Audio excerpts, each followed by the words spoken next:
What's good with the YouTube family? If y'all already subscribed, I truly appreciate you. If you're not subscribed, go ahead and smash that subscribe button. Leave me a like and a comment just to kick this thing off so that my channel can continue to grow, so I can use the gifts and abilities that God has given me to glorify Him and His name, spread the gospel, and make Him and His name known. For me to go closer to Him, me to lead others to Him, me help us get to know Him more. Thank y'all for tuning into another video, man. If y'all hear snoring in the background, I'm gonna go ahead and apologize in advance. That's Stella. That's Haven's dog.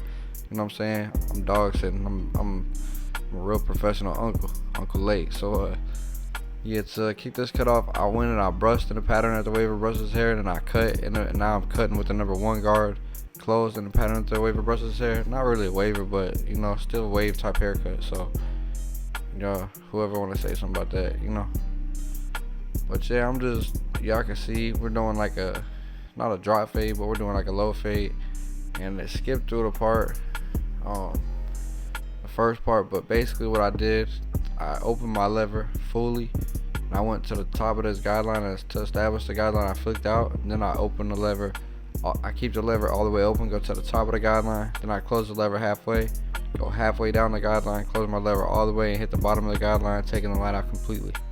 And usually you can see right there where it's a little darker behind the ear, where I was just working at. And it's always usually like on every single person's head, so you're gonna see me working in that area a little bit more. But yeah, so it's the same method as I do a tape or anything else. I always keep the same system. I go open halfway and close. So y'all can see right here, I got the blade open, and I'm going up like a full inch. I'm gonna close the lever halfway, go halfway up it, and I'm gonna close the lever all the way, tap the bottom of the guideline and take it out completely. Right here, y'all got the number 1 guard on, and I'm going up like a full inch. And I'm just making sure I be very consistent, making sure I brush everything down after it goes up, just so I can make sure that all the hairs are one even desired length, so that my fade is gonna be as gradient and consistent as possible. And notice how I keep the shape that I set the guideline into. So when it gets to the back, see how I drop it down back to the back. Y'all can see with the blade open, I'm gonna go over it multiple times. That's just to ensure that everything is one desired length. Now I got the blade halfway closed, and I'm going halfway up the guideline. Then I'm gonna close the lever all the way, and now I'm tapping the bottom of the guideline. And I know that me with the number 1 closed isn't gonna take this line out completely. I'm not looking to take it out completely. I'm just looking to soften it up very well so that I can come in with my 0 guard and take it out completely. So I'm just making sure that I'm very consistent, because I know my fade, I know my system, so I'm just sticking to my system. So this is the same thing. I got the blade, I got the number 1 guard open. I'm gonna set it in, close it halfway, go halfway up the guideline, I'm gonna close it all the way, and tap the bottom of the guideline. Now I have my number 0 guard on. With the 0 guard, I like to do detail work. I don't really do open halfway and close and stick to it like that. I look at the 0 guard like as an eraser, so I never put a guideline in with it. I only take lines out with it, therefore it's like an eraser guard.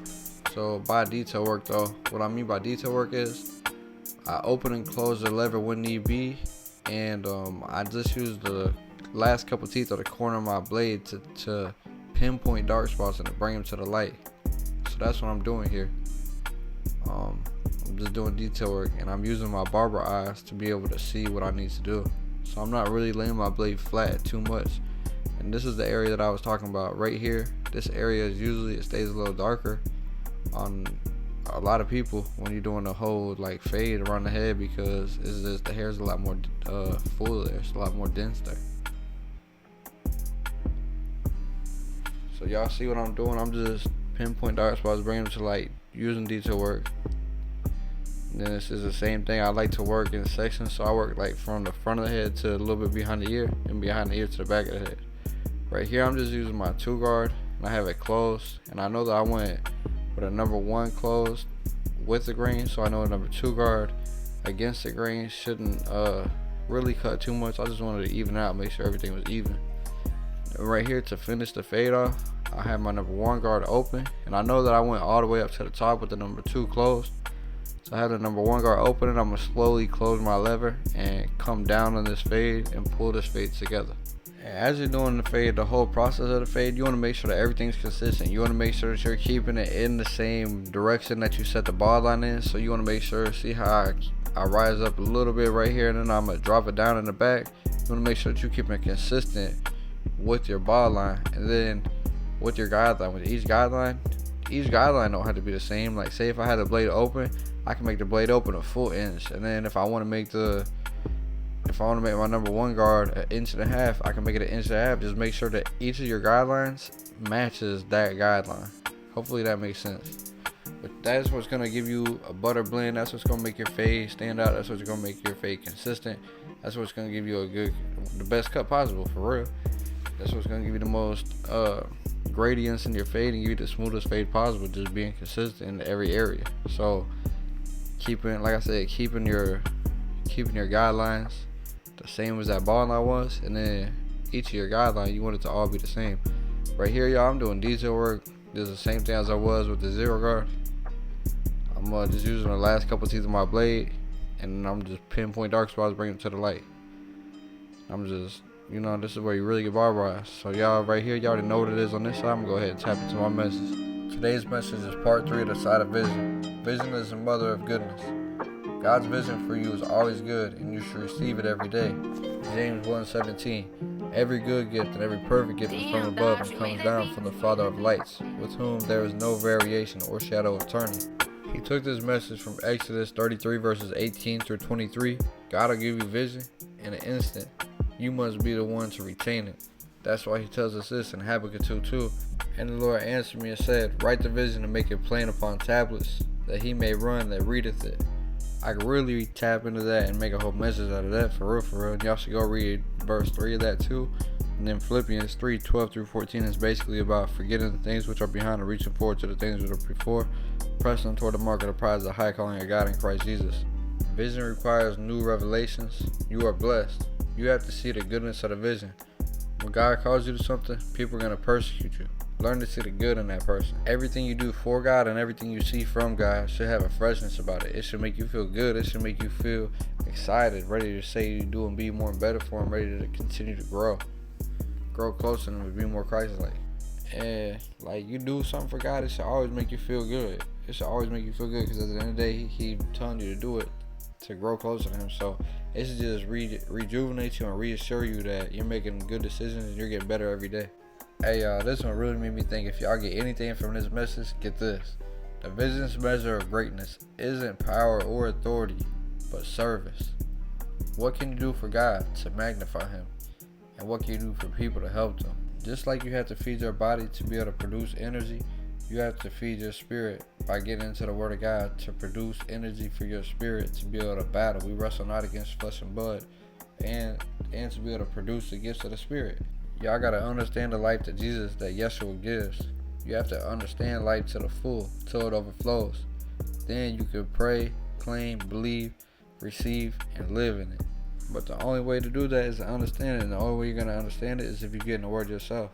You need fresh revelation, not only to feed yourself, but also to feed others. Be the light of God everywhere you go. Vision is a quest. It's a journey in hope, Hebrews 11:1. And it sets eternity in our hearts and makes us think about our purpose for God and living out our purpose for God and making sure that we're productive with our time, because we don't really have a lot of time. Everybody thinks about the time, we don't. You got to make sure that you capitalizing and taking advantage of every single day. Making sure that you're doing what you can do to become more Christ-like and to say, do and be as much as you can for God in that 24-hour time frame that we all have. Complete your destiny and reach your destination. One of the most important things that you could think about in life is what you believe about your future. I hope that message really reached somebody. Y'all don't understand how much it does for me, the comments, the positive feedback that y'all leave me. So right there, I went ahead and I peeled out the black mask. I'm gonna go ahead and fade the beard, and it's literally the same steps, just reverse. So it's like an opposite reciprocal. So I'm gonna go ahead, I'm gonna open my lever, I'm gonna close the lever halfway, go halfway up the guideline, close the lever all the way, hit the bottom, or hit the top of the guideline, I guess you could say. I'm gonna take the line out completely. Now I'm going with the 1.5 just to soften it up. I'm going with the one open. I'm gonna blend it in fully. I'm gonna go ahead, don't skip any steps, man. Make sure leave no stone unturned. I even went in with the half guard right here for the mustache. I like to line the mustache up before I line the top of the beard up. This gives me a better visual. So I just tap the top of the mustache in, line above his lip. I'm gonna hit the top of the beard with trimmers because I'm gonna use some Kiss Express in his beard. And I'm gonna do the same thing on the other side. This is like the third beard that I use kiss on, or just enhancements at all, for real. And I like it. I'm really starting to like it. I'm starting to learn how to use it. I'm gonna go ahead and hit the top of this with some holding spray, wipe it in, to prepare for the lineup when it gets there. Give it time to dry. You don't have to use a blow dryer.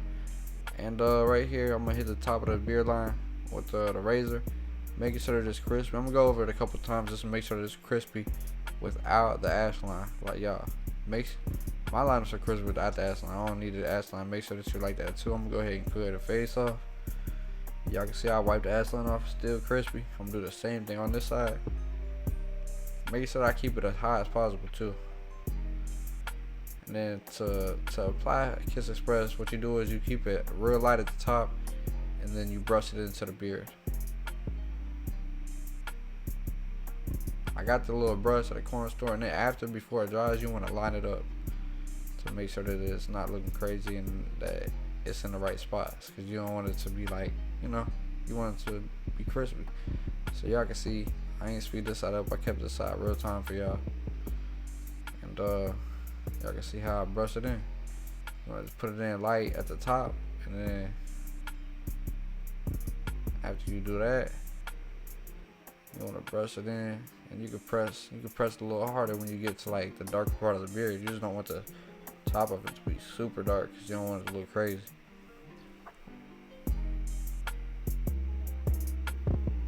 Just make sure that you keep making it all even for real. Now to get into my front lineup, y'all know I like to start in the middle. I'm gonna work my way to the side. Once the front meets the side, I'm gonna tap in the vertical bar. And y'all can see, man, I'm keeping this thing natural. Like, I'm not digging into it. He has a little overgrowth, a little overhanging hairs, but I'm not digging into it. I'm gonna establish my first guideline. Y'all can see I combed through it again. I went over it again to make sure I pulled any overhanging hairs down and cut them, just to make sure that there were no overhanging hairs.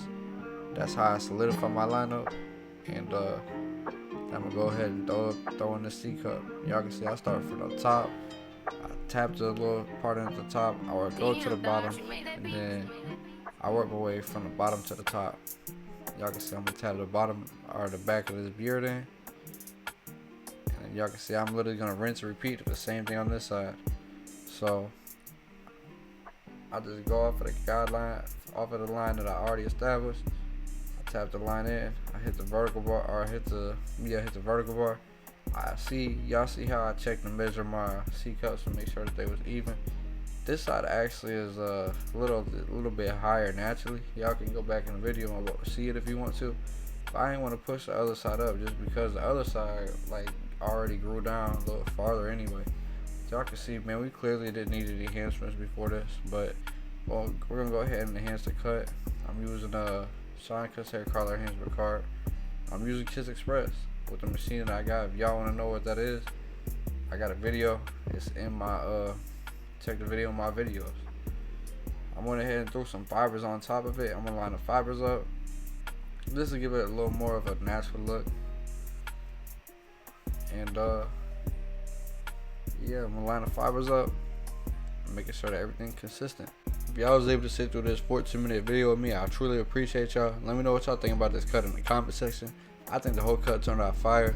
Got the beard shaped up nice. Got it enhanced nicely. Got the top lineup enhanced nicely. The fade butter. The lineup extra crispy. Yeah, I think the whole cut turned out fire. Let me know what y'all think. And if y'all came to learn something, I hope you learned something. Take something from my game, apply it to yours. Advance in your career and your craft and your life. If you came just because you like watching barber videos, I hope that you were satisfied by this video. I hope my message reached y'all. Thank y'all for tuning back to the Late Show. Like, comment, and subscribe. And I hope to see you back on the next video. May God bless.